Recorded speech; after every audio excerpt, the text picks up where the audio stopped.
ਦਾ ਸਿਲਸਿਲਾ ਸੁਸ਼ੀਲ ਜੀ ਸ਼ੁਰੂ ਕਰਦੇ ਜਾਈਏ ਤੇ ਹਰ ਇੱਕ ਦੀ ਜਿਸ ਦੇ ਉੱਤੇ ਨਜ਼ਰ ਹੈਗੀ ਹੈ। ਕਿਸਾਨ ਅੰਦੋਲਨ ਦੇ ਵਿੱਚ ਅੱਜ ਦਾ ਦਿਨ ਜਿਹੜਾ ਮਹਿਲਾ ਕਿਸਾਨ ਦਿਵਸ ਦੇ ਨਾਂ ਦੇ ਉੱਤੇ ਰਿਹਾ ਤੇ ਹੋਰ ਕੀ ਜਿਹੜਾ ਉਸ ਉੱਥੋਂ ਦੀਆਂ ਜਿਹੜੀਆਂ ਅਪਡੇਟਸ ਰਹੀਆਂ। ਦੇਖੋ ਕਰਨ ਜੀ ਤੇ ਜਿੰਨੇ ਵੀ ਸਾਨੂੰ ਸੁਣ ਰਹੇ ਨੇ ਵੱਖ ਪਲੇਟਫਾਰਮ ਤੋਂ ਤੇ ਦੱਸਣਾ ਇਹ ਚਾਹੁੰਦਾ ਕਿ ਕਿਸਾਨ ਅੰਦੋਲਨ ਜਿਹੜਾ ਆ ਜਿਸ ਮੁਕਾਮ ਤੇ ਇਸ ਵੇਲੇ ਹੈ ਉਹਦੇ 'ਚ ਕਮਾਲ ਹੋ ਰਹੀ ਹੈ, ਐਡੀ ਕਮਾਲ ਹੋ ਰਹੀ ਹੈ ਕਿ ਸਾਡੀਆਂ ਉਮੀਦਾਂ ਸਾਡੀਆਂ ਆਸਾਂ ਤੋਂ ਕਿਤੇ ਵੱਧ ਕੇ ਇਸ ਅੰਦੋਲਨ ਦੇ ਵਿੱਚ ਸ਼ਮੂਲੀਅਤ ਹੋ ਰਹੀ ਹੈ।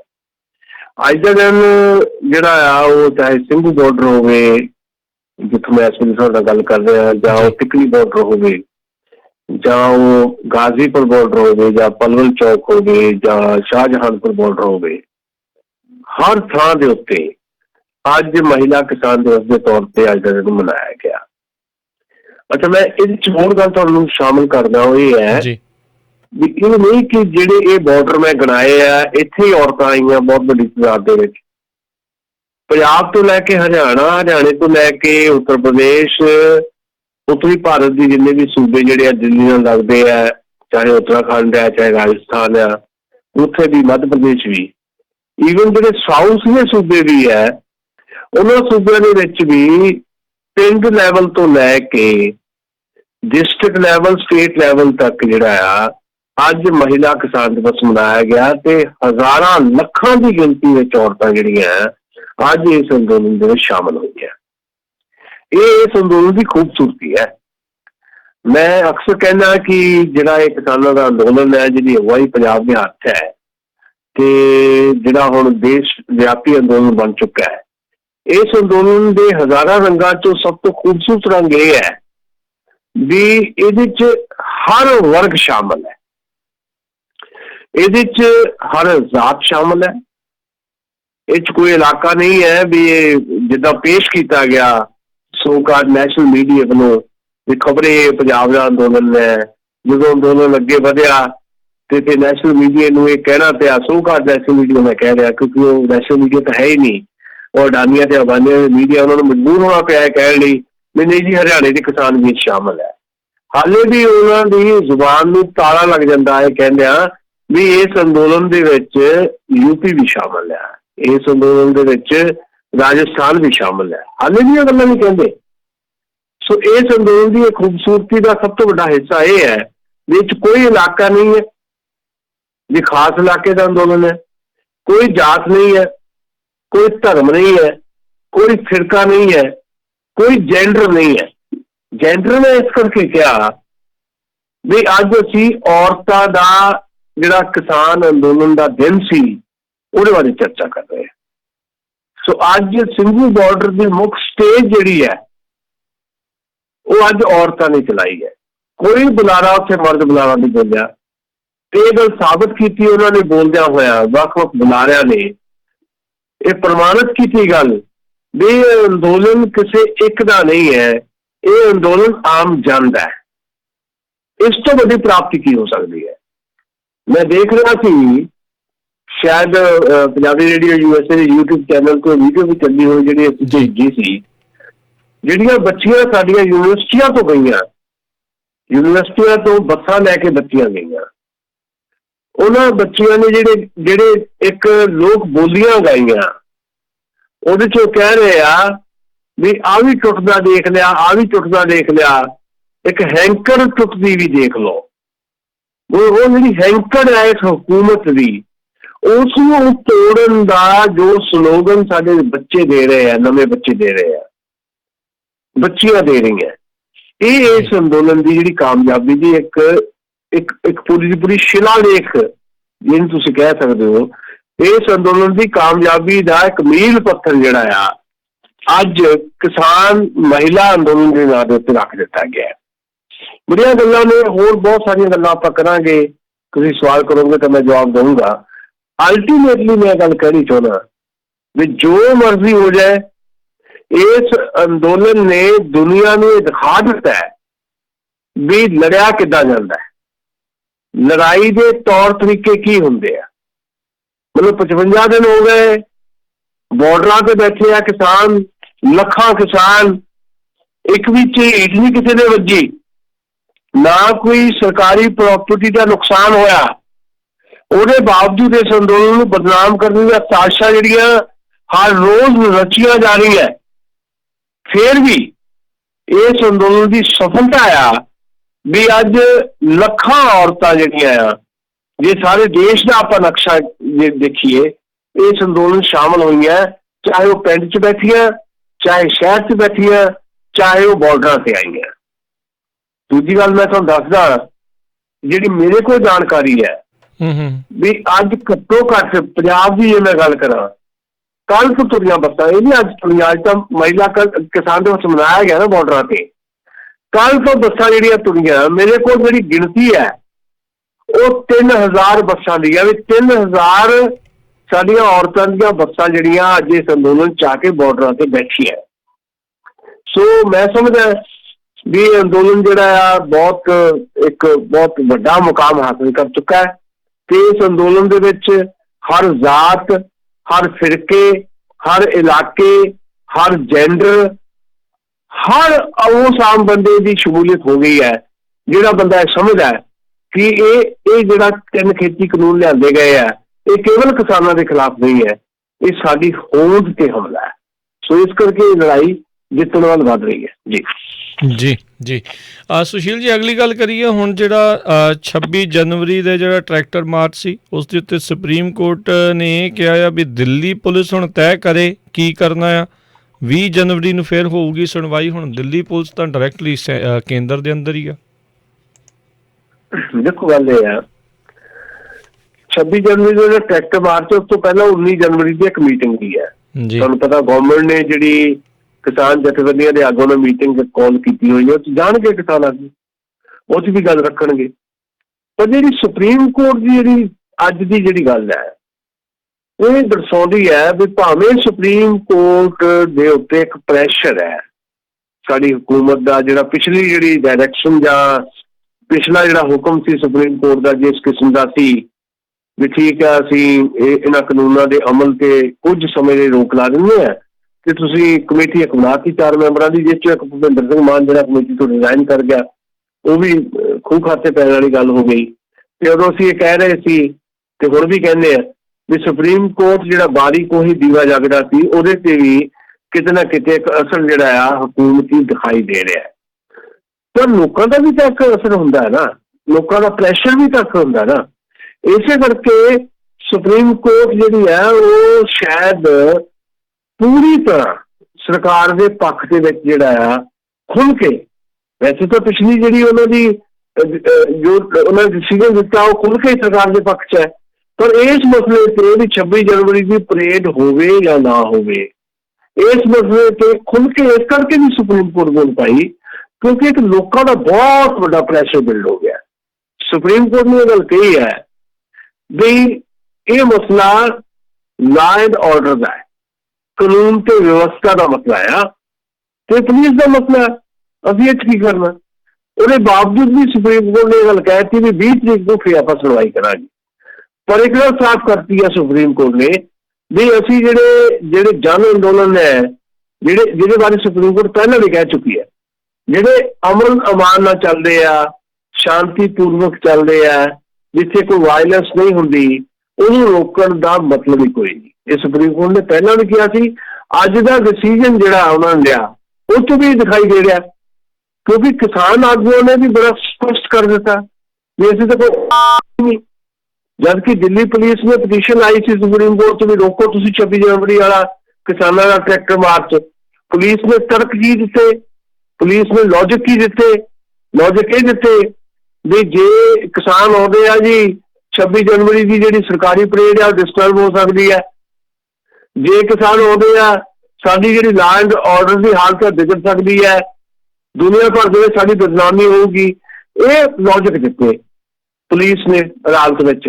ਕਿਸਾਨਾਂ ਦਾ ਕਹਿਣਾ ਇਹ ਸੀ ਵੀ ਅਸੀਂ ਤਾਂ ਕੋਈ ਭੰਗ ਹੀ ਨਹੀਂ ਕਰਨੀ ਸ਼ਾਂਤੀ, ਅਸੀਂ ਤਾਂ ਕਦੀ ਕਿਹਾ ਹੀ ਨਹੀਂ ਵੀ ਅਸੀਂ ਕੋਈ ਜਿਹੜੀ ਪਰੇਡ ਹੈ ਸਰਕਾਰੀ ਉਹਨੂੰ ਡਿਸਟਰਬ ਕਰਨਾ। ਅਸੀਂ ਤਾਂ ਪੈਰਲਲ ਪਰੇਡ ਕਰਨੀ ਆ, ਉਹ ਵੀ ਆਊਟਰ ਰਿੰਗ ਰੋਡ ਜਿਹੜਾ ਆ ਉੱਥੇ ਕਰਨੀ ਹੈ, ਸਾਡਾ ਕੋਈ ਦਖਲ ਨਹੀਂ। ਤੁਹਾਡੀ ਸਰਕਾਰੀ ਪਰੇਡ ਦੇ ਵਿੱਚ ਤੁਸੀਂ ਕਰੀ ਜਾਓ, ਸੋ ਇਸ ਕਰਕੇ ਮੈਨੂੰ ਲੱਗਦਾ ਸੁਪਰੀਮ ਕੋਰਟ ਨੇ ਜਿਹੜਾ ਅੱਜ ਦਾ ਜਿਹੜਾ ਡਿਸੀਜਨ ਤਾਂ ਨਹੀਂ ਹੈ, ਸਿਰਫ ਇੱਕ ਗੱਲ ਕਹੀ ਆ ਉਹਨਾਂ ਨੇ ਵੀ ਸਾਡਾ ਮਸਲਾ ਨਹੀਂ ਇਹ ਦਿੱਲੀ ਦੀ ਪੁਲਿਸ ਦੇਖੇ। ਹੁਣ ਅਗਲੀ ਗੱਲ ਹੈ ਵੀ ਦਿੱਲੀ ਦੀ ਪੁਲਿਸ ਕਿਹਦੇ ਅੰਡਰ ਹੈ? ਦਿੱਲੀ ਦੀ ਪੁਲਿਸ ਹੈਗੀ ਹੈ ਸੈਂਟਰ ਦੇ ਅੰਡਰ। ਦਿੱਲੀ ਦੀ ਪੁਲਿਸ ਦਿੱਲੀ ਗਵਰਨਮੈਂਟ ਦੇ ਅੰਡਰ ਨਹੀਂ ਹੈ। ਦਿੱਲੀ 'ਚ ਆਮ ਆਦਮੀ ਪਾਰਟੀ ਦੀ ਸਰਕਾਰ ਆ, ਅਰਵਿੰਦ ਕੇਜਰੀਵਾਲ ਉੱਥੋਂ ਦੇ ਮੁੱਖ ਮੰਤਰੀ ਹੈ, ਉਹਨਾਂ ਦਾ ਕੋਈ ਬੱਸ ਨਹੀਂ ਚੱਲਦਾ ਦਿੱਲੀ ਦੀ ਪੁਲਿਸ ਤੇ। ਦਿੱਲੀ ਦੀ ਪੁਲਿਸ ਹੋਮ ਮਿਨਿਸਟਰੀ ਦੇ ਅੰਡਰ ਹੈ, ਗ੍ਰਹਿ ਮੰਤਰੀ ਅਮਿਤ ਸ਼ਾਹ ਦੇ ਅੰਡਰ ਹੈ। ਸੋ ਗ੍ਰਹਿ ਮੰਤਰੀ ਅਮਿਤ ਸ਼ਾਹ ਕਿੱਦਾਂ ਇਸ ਅੰਦੋਲਨ ਨੂੰ ਡੀਲ ਕਰਨਗੇ, ਇਹ ਆ ਮਸਲਾ। ਉਹ ਕਿੱਦਾਂ ਡੀਲ ਕਰਨਗੇ ਉਹ ਮੈਨੂੰ ਇਹ ਲੱਗਦਾ ਹੈ ਵੀ ਕੋਈ ਬਹੁਤ ਵੱਡੀ ਸਖਤੀ ਵਾਲੀ ਜਿਹੜੀ ਗੱਲ ਨਹੀਂ ਦਿਖਾਈ ਦੇਗੀ। ਕਾਰਨ ਉਹਦਾ ਇਹ ਹੈ ਵੀ ਸਰਕਾਰ ਬਹੁਤ ਬੁਰੀ ਤਰ੍ਹਾਂ ਘਿਰ ਚੁੱਕੀ ਹੈ। ਕਿਸਾਨਾਂ ਦੇ ਇਸ ਅੰਦੋਲਨ ਨੇ ਜਿਵੇਂ ਇਸ ਸਰਕਾਰ ਨੂੰ ਘੇਰ ਲਿਆ, ਸਰਕਾਰ ਨੂੰ ਬਚਣ ਦਾ ਰਸਤਾ ਨਹੀਂ ਲੱਭ ਰਿਹਾ। ਜੇ ਸਰਕਾਰ ਇੱਥੇ ਵਾਇਲੈਂਸ ਕਰੇਗੀ, ਕੋਈ ਹੋਰ ਇਸ ਤਰ੍ਹਾਂ ਦੀ ਹਰਕਤ ਕਰੇਗੀ ਤਾਂ ਸਰਕਾਰ ਦੀ ਗਲੇ ਦੀ ਹੱਡੀ ਜਿਹੜੀ ਹੈ ਹੋਰ ਜ਼ਿਆਦਾ ਖਤਰਨਾਕ ਤਰੀਕੇ ਦੇ ਨਾਲ ਉਹਦੀ ਮੌਤ ਦਾ ਕਾਰਨ ਬਣ ਸਕਦੀ ਹੈ। ਇਹ ਸਾਰੀਆਂ ਗੱਲਾਂ ਆਪਾਂ ਧਿਆਨ ਰੱਖਣੀਆਂ ਚਾਹੀਦੀਆਂ। ਜੀ ਜੀ ਅਗਲੀ ਸੁਸ਼ੀਲ ਜੀ ਗੱਲ ਕਰਦੇ ਜਾਈਏ ਕਿਸਾਨ ਸੰਘਰਸ਼ ਦੇ ਨਾਲ ਹੀ ਸੰਬੰਧਿਤ ਆ। ਗੁਰਨਾਮ ਸਿੰਘ ਚੜੂਨੀ ਹੁਣਾਂ ਨੂੰ ਲੈ ਕੇ ਹੁਣ ਕੁਛ ਵਿਵਾਦ ਜਿਹੜਾ ਇਹ ਉੱਭਰ ਰਿਹਾ ਹੈਗਾ ਆ, ਕੀ ਮਸਲਾ ਹੈਗਾ ਇਸ ਸਾਰੇ ਕਾਸੇ ਦੇ ਪਿੱਛੇ? ਕੀ ਜਿਹੜਾ ਇਹ ਹੋ ਰਿਹਾ, ਇਹ ਸਰਕਾਰ ਦੀ ਰਣਨੀਤੀ ਆ, ਕੀ ਇਹ ਇਸ ਦੇ ਪਿੱਛੇ ਹੋ ਰਿਹਾ? ਦੇਖੋ ਮਸਲਾ ਇਹ ਹੈ ਵੀ ਜਦੋਂ ਐਡੀਆਂ ਵੱਡੀਆਂ ਮੂਵਮੈਂਟਸ ਜਿਹੜੀਆਂ ਜਦੋਂ ਉੱਸਰ ਰਹੀਆਂ ਤੇ ਉਸ ਮੂਵਮੈਂਟਸ ਦੇ ਵਿੱਚ ਜਿਹੜੇ ਲੋਕ ਇੱਕ ਧਿਰ ਦੇ ਤੌਰ ਦੇ ਉੱਤੇ ਸਾਡੇ ਸਾਹਮਣੇ ਆਉਂਦੇ ਹੈ ਤਾਂ ਲਾਜ਼ਮੀ ਹੁੰਦਾ ਹੈ ਕਿ ਕਿਤੇ ਨਾ ਕਿਤੇ ਥੋੜ੍ਹੀਆਂ ਬਹੁਤੀਆਂ ਗਲਤੀਆਂ ਫਲਤੀਆਂ ਹੋ ਜਾਂਦੀਆਂ ਜੀ। ਦੇਖੋ ਜਦੋਂ ਪੰਜਾਬ ਤੋਂ ਇਹ ਕਿਸਾਨ ਮੂਵਮੈਂਟ ਉੱਠੀ ਹੈ, ਜਦੋਂ ਜੂਨ ਮਹੀਨੇ ਦੇ ਵਿੱਚ ਇਹ ਜਿਹੜੇ ਆਰਡੀਨੈਂਸ ਲਿਆਂਦੇ ਗਏ, ਕਾਨੂੰਨ ਤਾਂ ਬਾਅਦ 'ਚ ਬਣਾਏ ਗਏ, ਉਦੋਂ ਵੀ ਪੰਜਾਬ ਦੇ ਵਿੱਚ ਐਕਟੀਵਿਟੀਜ਼ ਜਿਹੜੀਆਂ ਕਿਸਾਨ ਜਥੇਬੰਦੀਆਂ ਨੇ ਸ਼ੁਰੂ ਕਰਤੀਆਂ ਸੀ।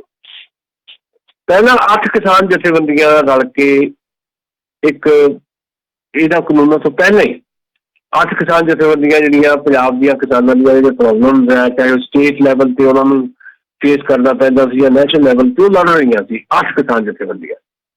ਫਿਰ ਜੂਨ ਮਹੀਨੇ 'ਚ ਜਿਹੜਾ ਆਰਡੀਨੈਂਸ ਆਉਂਦੇ ਆ, ਉਸ ਤੋਂ ਬਾਅਦ 8 ਕਿਸਾਨ ਜਥੇਬੰਦੀਆਂ ਹੌਲੀ ਹੌਲੀ ਇੱਕ ਦੂਜੇ ਦਾ ਤਾਲਮੇਲ ਵਧਾਉਂਦੀਆਂ ਤੇ ਫਿਰ ਉਹ 32 ਕਿਸਾਨ ਜਥੇਬੰਦੀਆਂ ਹੋ ਜਾਂਦੀਆਂ। ਉਹਨਾਂ ਕਿਸਾਨ ਜਥੇਬੰਦੀਆਂ ਦੇ ਵਿੱਚ ਗੁਰਨਾਮ ਸਿੰਘ ਚੜੂਨੀ ਦੀ ਜਿਹੜੇ ਹਰਿਆਣੇ ਦੇ ਕਿਸਾਨਾਂ ਦੇ ਵੱਡੇ ਲੀਡਰ ਹੈ ਉਹ ਵੀ ਸ਼ਾਮਲ ਹੋ ਜਾਂਦੇ ਆ। ਇਹ ਛੋਟੀ ਗੱਲ ਨਹੀਂ ਹੁੰਦੀ ਵੀ ਜਿਹੜੇ ਕੁਝ ਈਗੋਜ਼ ਜਿਹੜੀਆਂ ਹੁੰਦੀਆਂ ਲੋਕਾਂ ਦੀਆਂ, ਜਿਹੜੀਆਂ ਕਿਸਾਨ ਜਥੇਬੰਦੀਆਂ ਦੇ ਜਿਹੜੇ ਲੀਡਰਸ ਨੇ, ਅਸੀਂ ਬੜੀ ਉਹਨਾਂ ਦੀ ਕਦਰ ਕਰ ਰਹੇ ਹਾਂ, ਪਰ ਹਰੇਕ ਦੀ ਆਪਣੀ ਆਪਣੀ ਈਗੋ ਵੀ ਹੁੰਦੀ ਹੈ। ਉਹਨਾਂ ਈਗੋਜ਼ ਨੂੰ ਪਿੱਛੇ ਛੱਡ ਕੇ ਜੇ ਕਿਸਾਨ ਜਥੇਬੰਦੀਆਂ ਪਲੇਟਫਾਰਮ ਤੇ ਆਈਆਂ, ਇਹ ਸਾਡੇ ਵਾਸਤੇ ਬਹੁਤ ਐਪਰੀਸ਼ੀਏਬਲ ਗੱਲ ਹੈ। ਅਸੀਂ ਬਹੁਤ ਇਸ ਗੱਲ ਦੀ ਪ੍ਰਸ਼ੰਸਾ ਕਰਦੇ ਹਾਂ, ਸ਼ਲਾਘਾ ਕਰਦੇ ਹਾਂ। ਪਰ ਹੁੰਦਾ ਇਹ ਆ ਵੀ ਕਈ ਵਾਰੀ ਜਿਹੜੇ ਕਿਸਾਨਾਂ ਦੇ ਆਗੂ ਆ ਵੱਖ-ਵੱਖ ਜਥੇਬੰਦੀਆਂ ਦੇ, ਉਹ ਸਾਰੇ ਇੱਕੋ ਤਰ੍ਹਾਂ ਥੋੜ੍ਹਾ ਸੋਚਦੇ ਆ। ਉਹਨਾਂ ਦੀ ਸੋਚ ਵੱਖਰੀ ਹੋ ਸਕਦੀ ਹੈ, ਉਹਨਾਂ ਦਾ ਕੰਮ ਕਰਨ ਦਾ ਤਰੀਕਾ ਵੱਖਰਾ ਹੋ ਸਕਦਾ ਹੈ। ਜੋ ਤਰੀਕਾ ਪੰਜਾਬ ਦੀ ਕਿਸੇ ਕਿਸਾਨ ਜਥੇਬੰਦੀ ਦੇ ਆਗੂ ਦਾ ਕੰਮ ਕਰਨ ਦਾ ਹੈ, ਮਤਲਬ ਦਰਸ਼ਨਪਾਲ ਦਾ ਜੋ ਤਰੀਕਾ ਆ, ਜਾਂ ਜੋਗਿੰਦਰ ਸਿੰਘ ਉਗਰਾਹਾਂ ਦਾ ਜੋ ਤਰੀਕਾ ਆ, ਜਾਂ ਜਮਹੂਰੀ ਕਿਸਾਨ ਸਭਾ ਵਾਲੇ ਕੁਲਵੰਤ ਸਿੰਘ ਸੰਧੂ ਦਾ ਜੋ ਤਰੀਕਾ ਆ, ਇਹ ਜ਼ਰੂਰੀ ਥੋੜ੍ਹਾ ਵੀ ਗੁਰਨਾਮ ਸਿੰਘ ਚੜੂਨੀ ਦਾ ਵੀ ਉਹੀ ਤਰੀਕਾ ਹੋਵੇ। ਉਹਨਾਂ ਦੇ ਵੀ ਵੱਖ ਵੱਖਰੇ ਤਰੀਕੇ ਦਾ ਕੰਮ ਕਰਨ ਦੇ, ਪਰ ਇੱਕ ਮੰਚ ਸਿੱਧਾ ਆ ਗਿਆ ਨਾ, ਇਹ ਚੰਗੀ ਗੱਲ ਹੋਈ। ਹੁਣ ਹੋਇਆ ਇਹ ਹੈ ਵੀ ਜਿਹੜੇ ਗੁਰਨਾਮ ਸਿੰਘ ਚੜੂਨੀ ਆ ਹਰਿਆਣੇ ਦੇ ਕਿਸਾਨਾਂ ਦੇ ਵੱਡੇ ਲੀਡਰ ਹੈ, ਅਸੀਂ ਉਹਨਾਂ ਦੀ ਬਹੁਤ ਜ਼ਿਆਦਾ ਇੱਜ਼ਤ ਕਰਦੇ ਹਾਂ, ਕਿਉਂਕਿ ਜਦੋਂ ਪੰਜਾਬ ਤੋਂ ਕਿਸਾਨ ਤੁਰੇ ਸੀ, ਹਰਿਆਣੇ ਦੀ ਸਰਕਾਰ ਨੇ, ਮਨੋਹਰ ਲਾਲ ਖੱਟੜ ਦੀ ਸਰਕਾਰ ਨੇ ਕਹਿਤਾ ਵੀ ਪੰਜਾਬ ਦੇ ਕਿਸਾਨਾਂ ਨੂੰ ਹਰਿਆਣੇ 'ਚ ਪੈਰ ਨਹੀਂ ਰੱਖਣ ਦਿੰਦੇ, ਦਿੱਲੀ ਵੱਲ ਤਾਂ ਕੀ ਜਾਣਾ, ਹਰਿਆਣੇ 'ਚ ਨਹੀਂ ਵੜਨ ਦਿੰਦੇ, ਸ਼ੰਭੂ ਬਾਰਡਰ ਨਹੀਂ ਚੁੱਕਣ ਦਿੰਦੇ, ਉਹਨਾਂ ਨੇ ਇਹ ਗੱਲ ਕਹੀ ਸੀ। ਪਰ ਜੇ ਹਰਿਆਣੇ ਦੇ ਵਿੱਚ ਪੈਰ ਰੱਖਿਆ ਪੰਜਾਬ ਦੇ ਕਿਸਾਨਾਂ ਨੇ, ਤਾਂ ਗੁਰਨਾਮ ਸਿੰਘ ਚੜੂਨੀ ਦੀ ਅਗਵਾਈ ਦੇ ਵਿੱਚ ਹਰਿਆਣੇ ਦੇ ਕਿਸਾਨਾਂ ਤੇ ਨੌਜਵਾਨਾਂ ਨੇ ਉਹ ਰਸਤੇ ਪੱਧਰੇ ਕੀਤੇ ਪਹਿਲਾਂ। ਇਸ ਕਰਕੇ ਸਾਡੇ ਮਨ 'ਚ ਉਹਨਾਂ ਦੀ ਬਹੁਤ ਕਰਦਾ ਹੈ, ਪਰ ਕਿਉਂਕਿ ਉਹਨਾਂ ਨੇ ਕੰਮ ਕਰਨ ਦਾ ਵੱਖਰਾ ਤਰੀਕਾ। ਜਿਹੜੀ ਗੱਲ ਤੁਸੀਂ ਪੁੱਛੀ ਆ, ਮੈਂ ਹੁਣ ਉਹ ਦੱਸਣੀ ਚਾਹੁੰਦਾ। ਉਹ ਹੋਇਆ ਇਹ ਆ ਵੀ ਕੱਲ੍ਹ ਇੱਕ ਮੀਟਿੰਗ ਹੋ ਗਈ, ਜਿਹੜੀ ਮੀਟਿੰਗ ਇੱਕ ਕਮੇਟੀ ਬਣੀ ਹੋਈ ਹੈ। ਉਸ ਕਮੇਟੀ ਦੇ ਵਿੱਚ ਕਾਂਗਰਸ ਪਾਰਟੀ ਦੇ ਲੋਕ ਵੀ ਹੈਗੇ ਆ, ਉਹ 'ਚ ਗੁਰਜੀਤ ਔਜਲਾ ਵੀ ਗਿਆ, ਉਹ 'ਚ ਜਸਵੀਰ ਦਿੱਤਾ ਵੀ ਗਿਆ, ਜਿਹਦੇ ਨਾਲ ਇੱਕ ਵਿਵਾਦ ਵੀ ਪਿਛਲੇ ਦਿਨਾਂ ਵਿੱਚ ਉੱਠਿਆ ਸੀ, ਜਦੋਂ ਇੱਕ ਪੱਤਰਕਾਰ ਬੱਚੀ ਨੇ ਉਹਨੂੰ ਸਵਾਲ ਕੀਤਾ ਸੀ ਤੇ ਉਹਨੇ ਉਹਨਾਂ ਬਦਤਮੀਜ਼ੀ ਕੀਤੀ ਸੀ, ਉਹ ਵੀ ਉਹ 'ਚ ਗਿਆ। ਉਹ 'ਚ ਸੁਖਵਾਲ ਸਿੰਘ ਖਹਿਰਾ ਵੀ ਸੀ, ਉਹ 'ਚ ਪ੍ਰਸ਼ਾਂਤ ਭੂਸ਼ਣ ਵੀ ਸੀ। ਉਸ ਕਮੇਟੀ 'ਚ ਗੁਰਨਾਮ ਸਿੰਘ ਚਲੂਨੀ ਨੂੰ ਵੀ ਲੈ ਲਿਆ ਗਿਆ, ਉਹਨਾਂ ਨੂੰ ਕਾਲ ਕੀਤਾ ਗਿਆ ਤੁਸੀਂ ਵੀ ਆ ਜਾਓ, ਚਲੇ ਗਏ। ਉਹ ਚਲੇ ਗਏ ਤੇ ਉਸ ਤੋਂ ਬਾਅਦ ਇਹ ਮਸਲਾ ਖੜਾ ਹੋ ਗਿਆ। ਜਿਹੜਾ ਅਡਾਨੀਆਂ ਦਾ ਇੱਕ ਚੈਨਲ ਹੈ ਅੰਬਾਨੀਆਂ ਦਾ ਨਿਊਜ਼ 18, ਉਹਨੇ ਅੱਜ ਸਵੇਰੇ ਉੱਠਦਿਆਂ ਸਾਰੇ ਜਦੋਂ ਹਲੇ ਅੱਖਾਂ ਖੁੱਲ ਰਹੀਆਂ ਸੀ ਸਾਡੀਆਂ, ਉਹਨੇ ਇੱਕ ਖਬਰ ਫਲੈਸ਼ ਕਰਤੀ ਵੀ ਸਾਂਝਾ ਕਿਸਾਨ ਮੋਰਚਾ ਤਾਂ ਟੁੱਟ ਗਿਆ ਜੀ। ਜਿਹੜਾ ਗੁਰਨਾਮ ਸਿੰਘ ਚਲੂਨੀ ਹੈ ਉਹਨੂੰ ਸਾਂਝੇ ਕਿਸਾਨ ਮੋਰਚੇ ਨੇ ਆਪਣੇ ਮੋਰਚੇ ਚੋਂ ਬਾਹਰ ਕਰ ਦਿੱਤਾ। ਗੱਲ ਇਹ ਹੈ ਨਹੀਂ ਸੀ, ਗੱਲ ਸਿਰਫ ਇਹ ਸੀ ਵੀ ਉਹਦੇ ਮੀਟਿੰਗ ਤੇ ਜਾਣ ਤੋਂ ਬਾਅਦ ਸਾਂਝੇ ਕਿਸਾਨ ਮੋਰਚੇ ਨੇ ਇਹ ਗੱਲ ਕਹੀ ਵੀ ਅੱਜ ਦੀ ਮੀਟਿੰਗ 'ਚ ਗੁਰਨਾਮ ਸਿੰਘ ਚਲੂਨੀ ਨਹੀਂ ਆਉਣਗੇ, ਅਸੀਂ ਇੱਕ 3 ਮੈਂਬਰੀ ਕਮੇਟੀ ਬਣਾਤੀ ਹੈ, ਉਹ 'ਚ ਫੈਸਲਾ ਕਰੇ ਹੋਏ ਵੀ ਉਹ ਬਿਨਾਂ ਪੁੱਛੇ ਚਲੇ ਗਏ ਨੇ ਸਿਆਸਤਦਾਨਾਂ ਨਾਲ ਮੀਟਿੰਗ ਕਰਨ ਲਈ, ਇਸ ਕਰਕੇ ਉੱਤੇ ਫੈਸਲਾ ਕਰਾਂਗੇ। ਇਹਨਾਂ ਵਿੱਚ ਵੀ ਗੁਰਨਾਮ ਸਿੰਘ ਚਲੂਨੀ ਨੇ ਇੱਕ ਚਿੱਠੀ ਜਾਰੀ ਕਰਤੀ, ਬਕਾਇਦਾ ਸਾਂਝੇ ਕਿਸਾਨ ਮੋਰਚੇ ਨੂੰ ਲਿਖ ਕੇ ਭੇਜੀ ਵੀ ਮੇਰੇ ਤੋਂ ਜਾਇਆ ਗਿਆ, ਜਾਣਬੁੱਝ ਕੇ ਨਹੀਂ ਮੈਂ ਗਿਆ, ਪਰ ਮੈਂ ਤੁਹਾਡੇ ਵੱਲੋਂ ਨਹੀਂ ਸੀ ਗਿਆ, ਮੈਂ ਨਿੱਜੀ ਤੌਰ ਤੇ ਗਿਆ ਸੀ। ਅਗਾਂਹ ਤੋਂ ਮੈਂ ਕਿਸੇ ਵੀ ਸਿਆਸਤਦਾਨ ਨਾਲ ਕੋਈ ਮੀਟਿੰਗ ਨਹੀਂ ਕਰਦਾ। ਤੇ ਕਿਸਾਨ ਜਥੇਬੰਦੀਆਂ ਨੇ ਅੱਜ ਸਾਂਝੀ ਪ੍ਰੈਸ ਕਾਨਫਰੰਸ ਕਰਕੇ ਇਸ ਮਸਲੇ ਨੂੰ ਕਲੋਜ਼ ਕਰਤਾ। ਤੇ ਜਿਹੜਾ ਮੋਦੀ ਜਾਂ ਗੋਦੀ ਮੀਡੀਆ, ਉਹਦਾ ਜਵਾਬ ਇਹ ਹੈ ਵੀ ਕਿਸਾਨ ਜਥੇਬੰਦੀਆਂ ਨੇ ਕਹਿਤਾ ਵੀ ਨਾ ਤਾਂ ਕੱਲ ਸਾਡੇ ਤੋਂ ਵੱਖਰੇ ਸੀਗੇ ਗੁਰਨਾਮ ਸਿੰਘ ਚਲੂਨੀ ਨਾਲ ਅੱਜ ਹੈ, ਨਾ ਕੱਲ ਨੂੰ ਹੋਣਗੇ। ਈਵਨ ਕੱਲ ਦੀ ਮੀਟਿੰਗ ਜਿਹੜੀ ਸਰਕਾਰ ਨਾਲ ਹੋਣੀ ਹੈ ਉਹ 'ਚ ਗੁਰਨਾਮ ਸਿੰਘ ਚਲੂਨੀ ਜਾਣਗੇ ਸਾਂਝੇ ਕਿਸਾਨ ਮੋਰਚੇ ਦੇ ਨਾਲ। ਸੋ ਅਲਟੀਮੇਟਲੀ ਇਹ ਮਸਲਾ ਕਲੋਜ਼ ਹੈ, ਇਹਦੇ ਤੇ ਬਹੁਤੀ ਡਿਬੇਟ ਦੀ ਵੀ ਜ਼ਰੂਰਤ ਨਹੀਂ। ਪਰ ਕਿਉਂਕਿ ਜਿਹੜੇ ਕਿਸਾਨ ਅੰਦੋਲਨ ਨੂੰ ਫੇਲ ਕਰਨ ਦੀ ਕੋਸ਼ਿਸ਼ ਕਰ ਰਹੇ ਲੋਕ ਹੈ ਉਹ ਇਸ ਮਸਲੇ ਨੂੰ ਜ਼ਿਆਦਾ ਉਭਾਰ ਰਹੇ ਹੈ। ਅਸੀਂ ਇਸ ਮਸਲੇ ਨੂੰ ਏਦਾਂ ਲੈਣਾ ਚਾਹੁੰਦੇ ਹਾਂ ਵੀ ਮਾੜੇ ਮੋਟੇ ਮਤਭੇਦ ਆ ਹੀ ਜਾਂਦੇ ਹੁੰਦੇ ਹੈ, ਪਰ ਡਾਇਲੋਗ ਨਾਲ ਮਤਭੇਦ ਜਿਹੜੇ ਆ ਸੁਲਝ ਜਾਂਦੇ ਆ, ਤੇ ਅੱਜ ਵੀ ਉਹ ਮਤਭੇਦ ਜਿਹੜੇ ਆ ਸੁਲਝ ਗਏ ਨੇ। ਜੀ ਜੀ। ਤੇ ਸੁਸ਼ੀਲ ਜੀ, ਅਗਲੀ ਗੱਲ ਕਰੀਏ, ਤਰਨਤਾਰਨ ਨੇੜੇ ਪੁਲਿਸ ਤੇ ਲੁਟੇਰਿਆਂ ਦੇ ਵਿਚਾਲੇ ਫਾਇਰਿੰਗ, ਇੱਕ ਲੁਟੇਰਾ ਕਹਿੰਦੇ ਉਸ ਦੀ ਮੌਤ ਹੋਈ ਆ, 5 ਜਣੇ ਗ੍ਰਿਫਤਾਰ। ਦੇਖੋ, ਇਸ ਤਰ੍ਹਾਂ ਦੀਆਂ ਘਟਨਾਵਾਂ ਜਿਹੜੀਆਂ ਸਾਡੇ ਦੇਸ਼ ਜਿਹੜੀਆਂ ਕਿਤੇ ਕਿਤੇ ਵਾਪਰਦੀਆਂ, ਸਾਡੇ ਕੁਝ ਇਸ ਤਰ੍ਹਾਂ ਦੇ ਐਂਟੀ ਸੋਸ਼ਲ ਜਿਹੜੇ ਐਲੀਮੈਂਟਸ ਜਿਹੜੇ ਹੈਗੇ ਆ ਉਹ ਸਦਾ ਐਕਟਿਵ ਰਹਿੰਦੇ ਆ। ਪਰ ਮੈਂ ਫਿਰ ਕਿਸਾਨ ਅੰਦੋਲਨ ਦੀ ਗੱਲ ਕਰਾਂ, ਇਹਦੇ ਬਾਰੇ ਮੈਂ ਨਾਲ ਬਾਅਦ 'ਚ ਗੱਲ ਕਰੂੰਗਾ ਜੀ। ਪਰ ਕਿਸਾਨ ਅੰਦੋਲਨ ਨੇ ਜਿਹੜਾ ਪੰਜਾਬ ਦਾ ਉਹ ਅਕਸ ਸੀ ਨਾ, ਵੀ ਪੰਜਾਬ ਤਾਂ ਜੀ ਡਰੱਗੀ ਹੋ ਗਿਆ, ਪੰਜਾਬ ਦਾ ਯੂਥ ਜਿਹੜਾ ਡਰੱਗੀ ਹੋ ਗਿਆ, ਪੰਜਾਬ ਦੇ ਜਿਹੜੇ ਨੌਜਵਾਨ ਦਾ ਗੈਂਗਸਟਰ ਬਣ ਗਏ। ਪੰਜਾਬ ਦੇ ਕਿਸਾਨ ਅੰਦੋਲਨ ਨੇ, ਦੇਸ਼ ਦੇ ਕਿਸਾਨ ਅੰਦੋਲਨ ਨੇ ਉਹ ਕਲੰਕ ਸਾਡਾ ਧੋ ਦਿੱਤਾ ਹੈ। ਅੱਜ ਜਿਹੜੇ ਜਿਹਨਾਂ ਨੂੰ ਗੈਂਗਸਟਰ ਕਿਹਾ ਜਾਂਦਾ ਸੀ ਨਾ, ਮੈਂ ਤੁਹਾਨੂੰ ਦਿਲ ਦੀ ਗੱਲ ਦੱਸਦਾ ਜੋ ਮੈਂ ਦੇਖਿਆ ਉੱਥੇ ਜੀ। ਮੈਂ ਤਾਂ ਉੱਥੇ 55 ਦਿਨਾਂ ਦੇ ਵਿੱਚੋਂ ਲਗਭਗ 50 ਦਿਨ ਉੱਥੇ ਰਿਹਾ ਬਾਰਡਰ ਤੇ ਜੀ। ਮੈਂ ਉੱਥੇ ਦੇਖਿਆ ਜਿਹਨਾਂ ਨੂੰ ਗੈਂਗਸਟਰ ਕਹਿੰਦੇ ਸੀ ਉੱਥੇ ਵਲੰਟੀਅਰ ਦੀ ਸੇਵਾ ਨਿਭਾ ਰਿਹਾ ਹੈ। ਨਹੀਂ ਕਮਾਲ? ਇਹ ਕਿੱਡੀ ਵੱਡੀ ਕਮਾਲ ਹੈ। ਪਰ ਉਹਦੇ ਬਾਵਜੂਦ ਵੀ ਕਈ ਘਟਨਾਵਾਂ ਵਾਪਰ ਜਾਂਦੀਆਂ, ਜਿੱਦਾਂ ਹੁਣ ਤੁਸੀਂ ਤਰਨਤਾਰਨ ਦੀ ਘਟਨਾ ਦਾ ਜ਼ਿਕਰ ਕੀਤਾ ਹੈ। ਕੁਝ ਲੋਕ ਹੈਗੇ ਆ ਹਾਲੇ ਵੀ ਇੱਦਾਂ ਦੇ ਕੰਮਾਂ 'ਚ ਪਏ ਹੋਏ ਆ। ਇਹਦੇ ਲਈ ਮੈਨੂੰ ਲੱਗਦਾ ਸਰਕਾਰ ਨੂੰ ਵੀ ਕਿਤੇ ਨਾ ਕਿਤੇ ਅਵੇਅਰ ਹੋਣ ਦੀ ਜ਼ਰੂਰਤ ਹੈ ਵੀ ਉਹ ਕੌਣ ਨੌਜਵਾਨ ਨੇ ਜਿਹੜੇ ਲੁਟੇਰੇ। ਹੁਣ 5 ਗ੍ਰਿਫਤਾਰ ਵੀ ਕੀਤੇ ਗਏ ਆ ਤੇ ਇੱਕ ਨੇ ਜ਼ਹਿਰ ਖਾ ਲਿਆ, ਉਹਦੀ ਡੈਥ ਹੋ ਗਈ। ਇੱਕ ਉਹ ਲੋਕ ਨੇ, ਉਹਦਾ ਪਿਛੋਕੜ ਜਾਣਨਾ ਸਰਕਾਰ ਦਾ ਕੰਮ ਹੈ ਵੀ ਉਹ ਕਿਉਂ ਇਸ ਕੰਮ 'ਚ ਪਏ। ਜੇ ਕੋਈ ਇਸ ਕੰਮ 'ਚ ਪੈਂਦਾ ਹੈ ਤੇ ਇਹਦਾ ਮਤਲਬ ਸਰਕਾਰ ਦੀ ਫੇਲਰ ਹੈ, ਸਰਕਾਰ ਦੀ ਨਾਕਾਮੀ ਹੈ। ਪੰਜਾਬ ਗੌਰਮੈਂਟ ਇਹ ਦੇਖੇ ਵੀ ਨੌਜਵਾਨ ਇਸ ਪਾਸੇ ਵੱਲ ਕਿਉਂ ਜਾ ਰਿਹਾ, ਉਹਨੂੰ ਰੁਜ਼ਗਾਰ ਕਿਉਂ ਨਹੀਂ ਪੰਜਾਬ ਗੌਰਮੈਂਟ ਦੇ ਰਹੇ, ਚਾਹੇ ਉਹ ਨੈਸ਼ਨਲ ਗੌਰਮੈਂਟ ਹੋਵੇ ਜਾਂ ਪੰਜਾਬ ਗੌਰਮੈਂਟ ਹੋਵੇ ਜਾਂ ਕਿਸੇ ਵੀ ਸੂਬੇ ਦੀ ਸਰਕਾਰ ਹੋਵੇ। ਉਹਦੀ ਸਭ ਤੋਂ ਵੱਡੀ ਜ਼ਿੰਮੇਵਾਰੀ ਇਹ ਹੈ ਵੀ ਉਹਨਾਂ ਨੂੰ ਜਿਹੜੇ ਲਾਰੇ ਲਾਉਂਦੇ ਆ ਵੀ ਤੁਹਾਨੂੰ ਅਸੀਂ ਸਮਾਰਟਫੋਨ ਦੇ ਦੇਣੇ ਆ, ਸਮਾਰਟਫੋਨ ਦੇਣ ਦੀ ਥਾਂ ਦੇ ਉੱਤੇ ਉਹਨਾਂ ਦੇ ਹੱਥ 'ਚ ਰੁਜ਼ਗਾਰ ਦਿਓ। ਉਹ ਕਿਉਂ ਲੁਟੇਰੇ ਆਪਣੇ ਗਰੋਹ ਬਣਾ ਕੇ ਇੱਦਾਂ ਦੇ ਕੰਮ ਕਰਨ। ਸੋ ਮੈਨੂੰ ਲੱਗਦਾ ਇਹਨੂੰ ਇਸ ਤਰੀਕੇ ਨਾਲ ਸਮਝਣ ਦੀ ਜ਼ਰੂਰਤ ਹੈ ਜੀ। ਜੀ ਜੀ। ਤੇ ਅਗਲੀ ਜਿਹੜੀ ਗੱਲ ਕਰੀਏ, ਪੱਛਮ ਬੰਗਾਲ ਦੇ ਵਿੱਚ ਕਹਿੰਦੇ ਭਾਜਪਾ ਦੇ ਰੋਡ ਸ਼ੋਅ ਦੇ ਦੌਰਾਨ ਪਥਰਾਅ ਹੋ ਗਿਆ। ਦੇਖੋ, ਗੱਲ ਇਹ ਆ ਕਿ ਪੱਛਮੀ ਬੰਗਾਲ ਇਸ ਵੇਲੇ ਭਾਰਤੀ ਜਨਤਾ ਪਾਰਟੀ ਵਾਸਤੇ ਬਹੁਤ ਵੱਡਾ ਇੱਕ ਚੈਲੰਜ ਹੈ ਜੀ। ਪੱਛਮੀ ਬੰਗਾਲ ਦੇ ਵਿੱਚ ਮਮਤਾ ਬੈਨਰਜੀ ਦੀ ਗਵਰਨਮੈਂਟ ਹੈ, ਤ੍ਰਿਣਮੂਲ ਕਾਂਗਰਸ ਦੀ। ਉੱਥੇ ਇਸ ਵੇਲੇ 4 ਕੌਮੀ ਲੜਾਈ ਹੋ ਰਹੀ ਹੈ ਜੀ। ਭਾਰਤੀ ਜਨਤਾ ਪਾਰਟੀ ਵੱਖਰੇ ਤੌਰ ਤੇ ਲੜੇਗੀ ਉੱਥੇ ਵਿਧਾਨ ਸਭਾ ਦੀ ਚੋਣ, ਅਗਲੇ ਸਾਲ ਚੋਣ ਹੋਣੀ ਹੈ। ਕਾਂਗਰਸ ਪਾਰਟੀ ਤੇ ਖੱਬੀਆਂ ਪਾਰਟੀਆਂ ਨੇ ਸਮਝੌਤਾ ਕਰ ਲਿਆ ਉਹ ਚੋਣ ਲੜਨਗੇ ਤੇ ਤ੍ਰਿਣਮੂਲ ਕਾਂਗਰਸ ਜਿਹੜੀ ਹੈ ਉਹ ਆਪਣੀ ਹਕੂਮਤ 'ਚ ਹੈ, ਮਮਤਾ ਬੈਨਰਜੀ, ਤੇ ਉਹ ਆਪਣੀ ਤਰੀਕੇ ਨਾਲ ਚੋਣ ਲੜਨਗੇ। ਓਵੈਸੀ ਦੀ ਪਾਰਟੀ ਵੀ ਉੱਥੇ ਚੋਣ ਲੜ ਰਹੀ ਹੈ, ਜਿਹੜੀ ਘੱਟੋ ਘੱਟ ਜਿਹੜੀ ਮੁਸਲਿਮ ਵੋਟ ਹੈ ਉਹਨੂੰ ਬਹੁਤ ਜ਼ਿਆਦਾ ਪ੍ਰਭਾਵਿਤ ਕਰਦੀ ਹੈ। ਇਹ ਚਾਰ ਕੋਣ ਦੀ ਲੜਾਈ ਦੇ ਵਿੱਚ ਭਾਰਤੀ ਜਨਤਾ ਪਾਰਟੀ ਨੂੰ ਇਹ ਲੱਗਦਾ ਹੈ ਵੀ ਅਸੀਂ ਦਾ ਮਾਰ ਸਕਦੇ ਹਾਂ, ਕਿਉਂਕਿ ਭਾਰਤੀ ਜਨਤਾ ਪਾਰਟੀ ਨੇ ਪੱਛਮੀ ਬੰਗਾਲ ਦੇ ਵਿੱਚ ਜਿਹੜੀਆਂ ਪਿਛਲੀਆਂ ਚੋਣਾਂ ਹੋਈਆਂ ਉਹ 'ਚ ਬਿਹਤਰ ਪ੍ਰਦਰਸ਼ਨ ਕੀਤਾ, ਸੀਟਾਂ ਨਹੀਂ ਮਿਲੀਆਂ, ਪਰ ਉਹ 40% ਤੱਕ ਵੋਟ ਲੈ ਗਈ, 40% ਛੋਟੀ ਜਿਹੀ ਵੋਟ।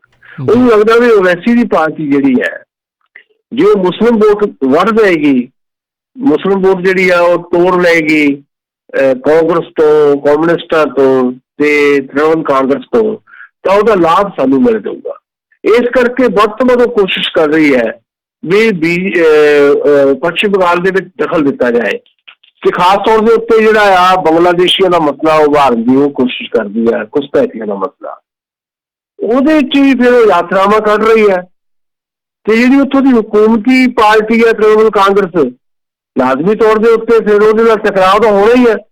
ਉਸ ਟਕਰਾਅ ਦੇ ਵਿੱਚੋਂ ਇੱਦਾਂ ਦੀਆਂ ਘਟਨਾਵਾਂ ਜਨਮ ਲੈਂਦੀਆਂ ਜਿਹਦਾ ਤੁਸੀਂ ਜ਼ਿਕਰ ਕੀਤਾ, ਪਥਰਾਅ ਹੋਇਆ, ਬੜਾ ਕੁਝ ਹੋਇਆ, 7 ਸੀਟਾਂ ਦੇ ਲੱਗੀਆਂ, ਪਰ ਇਹ ਟਕਰਾਅ ਜਿਹੜਾ ਆ ਅਸਲ 'ਚ ਕੁਰਸੀ ਦਾ ਟਕਰਾਅ ਆ।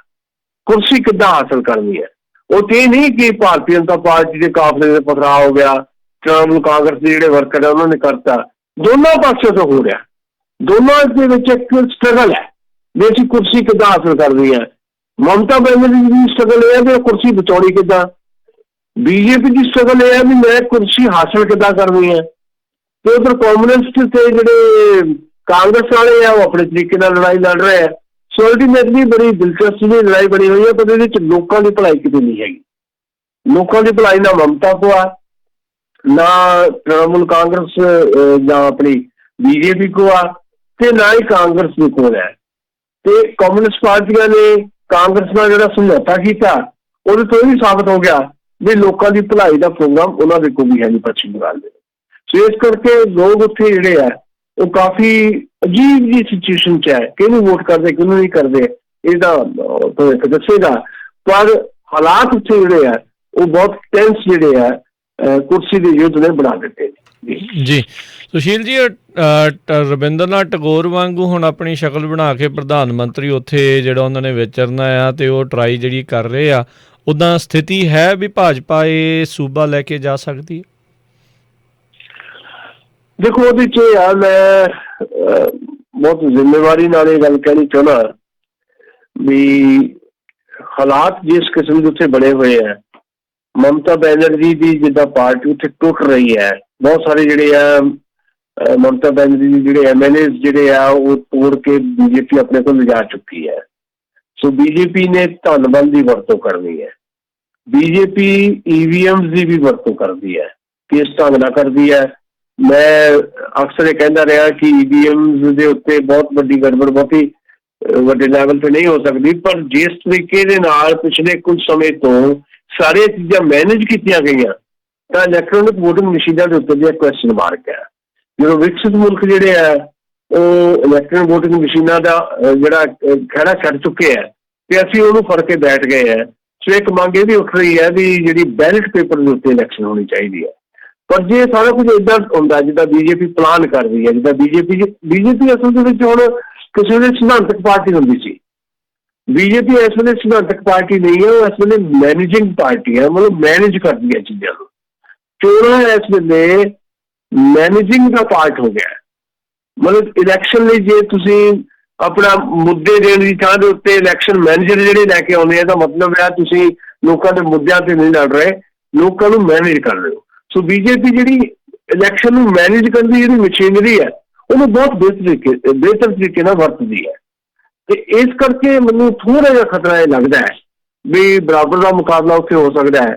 ਤੇ ਖਾਸ ਤੌਰ ਤੇ ਓਵੈਸੀ ਦਾ ਜਿਹੜਾ ਮੈਂ ਜ਼ਿਕਰ ਕੀਤਾ, ਜਿਹੜੀ ਮੁਸਲਿਮ ਵੋਟ ਜਿਹੜੀ ਉਹ ਕੱਟੇਗਾ ਉਹਦਾ ਉਹਨੂੰ ਲਾਭ ਮਿਲ ਸਕਦਾ। ਜੇ 40% ਪਿੱਛੇ ਉਹਨੂੰ ਵੋਟਾਂ ਮਿਲੀਆਂ ਬੀਜੇਪੀ ਨੂੰ, ਲਾਭ ਉਹਨੂੰ ਹੋਰ ਜ਼ਿਆਦਾ ਮਿਲ ਸਕਦਾ ਹੈ।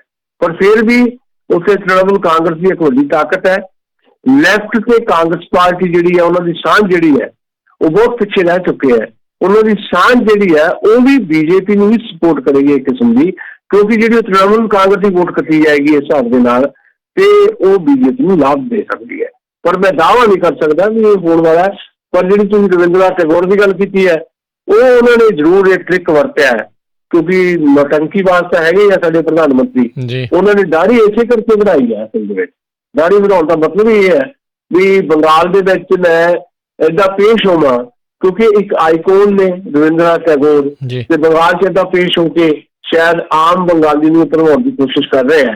ਪਰ ਜਿਹੜੇ ਕਿਸਾਨ ਅੰਦੋਲਨ ਨੇ ਨਰਿੰਦਰ ਮੋਦੀ ਦਾ ਅਕਸ ਜਿਹੜਾ ਜਾਂ ਇਮੇਜ ਉਹਨੂੰ ਐਡਾ ਵੱਡਾ ਨੁਕਸਾਨ ਪਹੁੰਚਾ ਦਿੱਤਾ ਹੈ। ਉਹਦਾ ਕਿੰਨਾ ਕਸਰ ਹੁੰਦਾ ਬੰਗਾਲ ਦੇ ਵਿੱਚ ਅਗਲੇ ਦਿਨਾਂ 'ਚ ਆਪਾਂ ਗੱਲ ਕਰਾਂਗੇ। ਜੀ ਜੀ ਬਿਲਕੁਲ। ਤੇ ਸੁਸ਼ੀਲ ਜੀ, ਜਾਂਦੇ ਜਾਂਦੇ ਗੱਲ ਕਰਦੇ ਜਾਈਏ, ਭਾਰਤ ਵਿੱਚ ਤੇਲ ਦੀਆਂ ਕੀਮਤਾਂ ਫਿਰ ਚੜ੍ਹੀਆਂ ਨੇ। ਜਦੋਂ ਤੁਸੀਂ ਪ੍ਰਾਈਵੇਟ ਸਾਰੀਆਂ ਚੀਜ਼ਾਂ ਕਰਨੀਆਂ, ਜਦੋਂ ਸਰਕਾਰ ਨੇ ਕੰਟਰੋਲ ਹੀ ਆਪਣਾ ਚੱਕ ਲਿਆ, ਆਹੀ ਤਾਂ ਲੜਾਈ ਹੈ। ਕਿਸਾਨਾਂ ਦੀ ਕੀ ਲੜਾਈ ਹੈ? ਕਿਸਾਨ ਵੀ ਤਾਂ ਇਹੀ ਲੜ ਰਹੇ ਨਾ ਵੀ ਤੁਸੀਂ ਸਾਰਾ ਕੁਝ ਹੀ ਜਿਹੜਾ ਆ ਮਤਲਬ ਪ੍ਰਾਈਵੇਟ ਸੈਕਟਰ ਨੂੰ ਦੇ ਦੇਣਾ ਆ ਜਾਂ ਜਿਹੜੇ ਕਾਰਪੋਰੇਟ ਸੈਕਟਰ ਨੂੰ ਦੇ ਦੇਣਾ। ਜਦੋਂ ਤੱਕ ਭਾਰਤ ਦੇ ਵਿੱਚ ਸਕੂਲ ਸਰਕਾਰੀ ਸੀਗੇ ਸਾਡੇ, ਮਤਲਬ ਜਿਹੜਾ ਸਾਡਾ ਐਜੂਕੇਸ਼ਨ ਦਾ ਸੈਕਟਰ ਸੀ, ਉਹ ਤੇ ਪ੍ਰਾਈਵੇਟੇਸ਼ਨ ਨਹੀਂ ਸੀ ਆਈ, ਉਦੋਂ ਤੱਕ ਸਾਡੇ ਜਿੰਨੇ ਵੀ ਵੱਡੇ ਆਫਿਸਰ ਆ, ਜਿੰਨੇ ਵੀ ਸਿਆਸੀ ਲੀਡਰ ਵੀ ਕਿੱਥੇ ਪੜ੍ਹੇ ਹੋਏ ਆ, ਜਿਹੜੇ 60 ਸਾਲ ਤੋਂ ਉੱਪਰ ਦੇ ਜਿਹੜੇ ਸਾਡੇ ਆਫਿਸਰ ਆ ਜਾਂ ਸਾਡੇ ਜਿਹੜੇ ਪੋਲੀਟੀਕਲ ਲੀਡਰ ਆ, ਸਰਕਾਰੀ ਸਕੂਲਾਂ 'ਚ ਪੜ੍ਹੇ ਆ ਨਾ। ਜਦੋਂ ਅਸੀਂ ਪ੍ਰਾਈਵੇਟੇਸ਼ਨ ਕਰ ਲਈ ਸਕੂਲਾਂ ਦੇ ਵਿੱਚ, ਖਤਮ ਹੋ ਗਿਆ ਸਾਡਾ ਸਰਕਾਰੀ ਸਕੂਲਾਂ ਦਾ ਢਾਂਚਾ। ਜਦੋਂ ਅਸੀਂ ਜੀਓ ਲੈਣ ਦਾ ਤੇ ਖਤਮ ਹੋ ਗਿਆ BSNL ਦੇ ਸਟਰਕਚਰ ਦੇ ਉੱਤੇ ਜੀਓ ਪੜਿਆ। BSNL ਜਿਹੜੀ ਹੈ ਉਹ ਸਰਕਾਰੀ ਸੇਵਾ ਹੈ ਸਾਡੀ, ਟੈਲੀਫੋਨਿੰਗ ਦੀ, ਮੋਬਾਈਲ ਦੀ, ਉਹਦੇ ਸਟਰਕਚਰ ਦੇ ਉੱਤੇ ਪੜਿਆ ਜੀਓ ਲੈਣ ਦਾ BSNL ਖਤਮ ਹੋ ਗਿਆ। ਏਦਾਂ ਹੈਲਥ ਸੈਕਟਰ ਦੇ ਵਿੱਚ ਅਸੀਂ ਪ੍ਰਾਈਵੇਟ ਜਿਹੜੇ ਹੈਲਥ ਸੈਕਟਰ ਲਾਏ ਆ ਤੇ ਸਾਡੇ ਸਰਕਾਰੀ ਹਸਪਤਾਲਾਂ ਦਾ ਬੇੜਾ ਗਰਕ ਹੋ ਗਿਆ, ਖਤਮ ਹੋ ਗਿਆ। ਇਸੇ ਤਰ੍ਹਾਂ ਕਿਸਾਨਾਂ ਦੇ ਅੰਦੋਲਨ ਦੀ ਜਿਹੜੀ ਜੜ ਹੈ ਇੱਥੇ ਬੈਠੀ ਹੈ ਵੀ ਅਸੀਂ ਕਾਰਪੋਰੇਟ ਸੈਕਟਰ ਨੂੰ ਜ਼ਮੀਨਾਂ ਦੇਣਾ ਚਾਹੁੰਦੇ ਹਾਂ, ਇਸ ਦੇਸ਼ ਨੂੰ ਵੇਚਣਾ ਚਾਹੁੰਦੇ ਹਾਂ। ਏਦਾਂ ਹੀ ਜਿਹੜੀ ਗੱਲ ਤੁਸੀਂ ਕਰ ਰਹੇ ਹੋ ਤੇਲ ਵਾਲੀ, ਅਸੀਂ ਜਿਹੜੀਆਂ ਸਰਕਾਰੀ ਤੇਲ ਕੰਪਨੀਆਂ ਖਤਮ ਕਰਨੀਆਂ, ਅਸੀਂ ਜਿਹੜੀਆਂ ਪ੍ਰਾਈਵੇਟ ਤੇਲ ਕੰਪਨੀਆਂ ਉਹਨਾਂ ਨੂੰ ਕਹਿਤਾ ਆਪਣੀ ਮਰਜ਼ੀ ਨਾਲ ਤੁਸੀਂ ਆਪਣੇ ਪੈਟਰੋਲ ਤੇ ਡੀਜ਼ਲ ਦੀਆਂ ਕੀਮਤਾਂ ਤੈਅ ਕਰੋ। ਉਹ ਰੋਜ਼ ਹੀ ਤੇਲ ਦੀਆਂ ਕੀਮਤਾਂ ਤੈਅ ਕਰਦੇ ਆ, ਰੋਜ਼ ਹੀ 25 ਪੈਸੇ ਵਧਾਉਂਦੇ ਆ। ਇਸ ਵੇਲੇ ਬੰਬੇ ਦੇ ਵਿੱਚ 92 ਰੁਪਏ ਪੈਟਰੋਲ ਹੋ ਗਿਆ, 92 ਰੁਪਏ ਜੀ। ਡੀਜ਼ਲ ਹੋ ਗਿਆ 82-83 ਰੁਪਏ। ਇੱਧਰ ਦਿੱਲੀ ਦੇ ਵਿੱਚ ਲਗਭਗ 83 ਰੁਪਏ ਪੈਟਰੋਲ ਹੋ ਗਿਆ ਤੇ 70 ਰੁਪਏ ਡੀਜ਼ਲ ਹੋ ਗਿਆ। ਈਵਨ ਜਦੋਂ ਤੁਸੀਂ ਇੱਥੇ ਪੰਜਾਬ ਸੀਗੇ ਕਰਨ ਜੀ, ਤੁਸੀਂ ਦੇਖਿਆ ਹੋਣਾ ਜਿਹੜਾ ਪੈਟਰੋਲ ਤੇ ਡੀਜ਼ਲ ਦੀਆਂ ਜਿਹੜੀਆਂ ਕੀਮਤਾਂ ਆ ਉਹਦੇ 'ਚ ਘੱਟੋ ਅੱਧਾ ਫਰਕ ਹੁੰਦਾ ਸੀ। ਅੱਜ 10 ਰੁਪਏ ਦਾ ਫਰਕ ਰਹਿ ਗਿਆ, ਕਈ ਥਾਵਾਂ 'ਚ 5 ਰੁਪਏ ਦਾ ਫਰਕ ਰਹਿ ਗਿਆ। ਲੋਕ ਡੀਜ਼ਲ ਦੀਆਂ ਗੱਡੀਆਂ ਖਰੀਦਣੋਂ ਹਟ ਗਏ ਵੀ ਜੇ ਉਹ ਡੀਜ਼ਲ ਦੀ ਤੇ ਪੈਟਰੋਲ ਦੀ ਕੀਮਤ 'ਚ ਫਰਕ ਹੀ ਕੋਈ ਨਹੀਂ, ਫਿਰ ਅਸੀਂ ਡੀਜ਼ਲ ਦੀ ਗੱਡੀ ਕਿਉਂ ਖਰੀਦੀਏ? ਸੋ ਅਲਟੀਮੇਟਲੀ ਜਦੋਂ ਪ੍ਰਾਈਵੇਟ ਸੈਕਟਰ ਨੂੰ ਤੁਸੀਂ ਇਹ ਸਾਰੀਆਂ ਚੀਜ਼ਾਂ ਦੇ ਦੇਣੀਆਂ, ਸੌਂਪ ਦੇਣੀਆਂ, ਤਾਂ ਫਿਰ ਇਹੀ ਹਾਲ ਹੋਊਗਾ। ਸੋ ਅਲਟੀਮੇਟਲੀ ਇਹ ਸਾਡਾ ਸਾਰਾ ਮੁਲਕ ਜਿਹੜਾ ਆ ਉਹ ਪ੍ਰਾਈਵੇਟ ਜਿਹੜੇ ਪਲੇਅਰ ਆ ਉਹਨਾਂ ਦੇ ਹਵਾਲੇ ਕਰਨ ਦੀ ਜਿਹੜੀ ਸਾਜ਼ਿਸ਼ ਚੱਲ ਰਹੀ ਹੈ, ਉਹਦਾ ਹਿੱਸਾ ਤੇਲ ਕੰਪਨੀਆਂ, ਉਹਦਾ ਹਿੱਸਾ ਕਿਸਾਨਾਂ ਦਾ ਜਿਹੜਾ ਮਤਲਬ ਸਾਡੇ ਸਾਹਮਣੇ ਖੜਾ ਹੈ। ਇਸੇ ਗੱਲ ਦੀ ਲੜਾਈ ਹੈ। ਇਸੇ ਕਰਕੇ ਅਸੀਂ ਕਹਿੰਦੇ ਹਾਂ ਇਹ ਲੜਾਈ ਕੇਵਲ ਕਿਸਾਨਾਂ ਦੀ ਨਹੀਂ ਹੈ, ਇਹ ਇਸ ਦੇਸ਼ ਨੂੰ, ਇਸ ਦੇਸ਼ ਦੇ ਆਮ ਬੰਦੇ ਨੂੰ ਬਚਾਉਣ ਦੀ ਲੜਾਈ ਹੈ ਜੀ। ਤੇ ਸੁਸ਼ੀਲ ਜੀ, ਬਹੁਤ ਬਹੁਤ ਤੁਹਾਡਾ ਜਿਹੜਾ ਜੀ ਉਹ ਧੰਨਵਾਦ ਕਰਦੇ ਹਾਂ, ਤੁਸੀਂ ਸਾਡੇ ਨਾਲ ਜੁੜੇ, ਇਹਨਾਂ ਖਬਰਾਂ ਬਾਰੇ ਜਾਣਕਾਰੀ ਦਿੱਤੀਆਂ। ਮਿਹਰਬਾਨੀ, ਸਤਿ ਸ਼੍ਰੀ ਅਕਾਲ। ਸ਼ੁਕਰੀਆ। ਤੇ ਸਰੋਤਿਓ, ਇੱਥੇ ਸਾਡਾ ਅੱਜ ਦਾ ਪ੍ਰੋਗਰਾਮ ਹੁਣ ਸਮਾਪਤ ਹੈ। ਮਿਲਦੇ ਹਾਂ ਅਗਲੀ ਵਾਰ। ਤੱਕ ਲਈ ਮੇਰੇ ਵੱਲੋਂ ਵੀ ਸਾਨੂੰ ਸਭ ਨੂੰ ਪਿਆਰ ਸਤਿਕਾਰ ਸਤਿ ਸ਼੍ਰੀ ਅਕਾਲ। ਸੁਣਦੇ ਰਹੋ ਪੰਜਾਬੀ ਰੇਡੀਓ USA।